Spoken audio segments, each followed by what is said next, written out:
একদিন বাঘ জঙ্গল থেকে বেরিয়ে আসে। বাঘ জঙ্গল থেকে বেরিয়ে গুটগুট করে হাঁটতে থাকে। এদিকে হরিণ জঙ্গলের মধ্যে এক মনে খেতে থাকলো। এদিকে বাঘ জঙ্গলের মধ্যে হাঁটতে হাঁটতে খেলা করার মন চাইলো। কখনো খেলা করে, কখনো দৌড়ায়, কখন যা কি মনে হয় তাই করে। বাঘ আবার সুরসুর করে হাঁটা আরম্ভ করে দিল।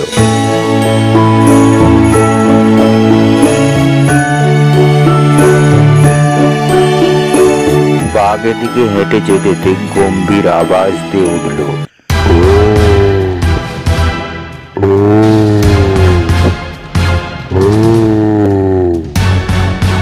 হরিণের দিকে বাঘের আওয়াজ শুনে চারিদিকে চকমক করতে লাগলো। বাঘের আওয়াজ যেন শুনছি মনে হচ্ছে। হরিণ ভয় পেতে লাগলো।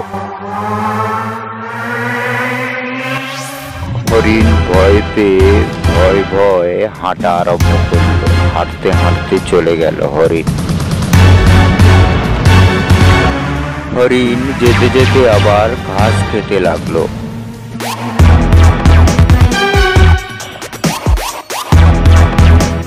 এদিকে বাঘও হেঁটে যেতে যেতে চারিদিকে চকমক করতে লাগলো শিকার করার জন্য।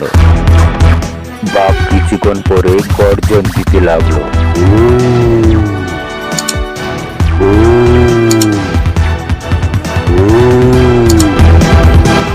বাঘ কিছুক্ষণ গর্জন দেওয়ার পরে আবারও চারিদিকে চকমক করতে লাগলো শিকার করার জন্য। এদিকে হরিণ ও বাঘের আওয়াজ শুনে ভয়ে ঘাস খেতে থাকে। হরিণ ঘাস খেতে খেতে চম্পট দৌড় দিল। হরিণ দৌড়চ্ছে পেছনে ও বাঘ দৌড়ে আসছে হরিণকে ধরার জন্য চেষ্টা করছে। হরিণকে ধরার জন্য বাঘ কিছুতেই ধরতে পারছে না। হরিণ দৌড়ে পালাচ্ছে। বাঘ ও পেছনে দৌড়চ্ছে ধরতে পারছে না।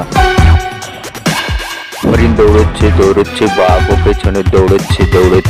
বাঘ হরিণের দৌড় আমাদের শেষ হলো, এখানেই সমাপ্ত।